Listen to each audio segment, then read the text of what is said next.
করকর, খটখট, কটকট, ফটফট। না, কোনো ভাঙাড়ির দোকানের আওয়াজ নয়, এগুলো ইউএস বাংলা উড়োজাহাজের ভেতরে হওয়া শব্দ। ঢাকা থেকে রাজশাহীগামী US Bangla flight number BS161 এর ভ্রমণকারীরা মুখোমুখি হন এমনই এক অভিজ্ঞতার, যেখানে অস্বাভাবিক কম্পন ও ভাঙাড়ির শব্দে যাত্রীদের মনে ভয় ধরিয়ে শেষ পর্যন্ত ল্যান্ডিং করতে পারে প্লেনটি। জনপ্রিয় কন্টেন্ট ক্রিয়েটর সালাউদ্দিন সুমন ছিলেন সেই ফ্লাইটে। পরে ফেসবুকে তিনি সেই ফ্লাইটের অভিজ্ঞতা জানান।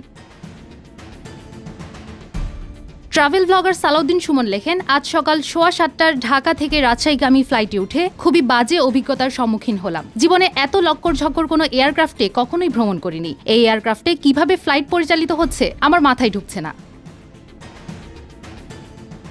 তিনি আরও জানান, রাজশাহীতে নামার পর আতঙ্কিত যাত্রীদের মধ্যে শোরগোল পড়ে যায়। এ নিয়ে প্রখ্যাত গজল শিল্পী আরিফুল ইসলাম মিঠু ইউএস বাংলার গ্রাউন্ড স্টাফদের কাছে অভিযোগও জানান বলে উল্লেখ করেন তিনি। সালাউদ্দিন সুমনের ভাষ্য, ল্যান্ড করার সময় মনে হচ্ছিল এই বুঝি বিমানের বডিটা হয়ে যাবে।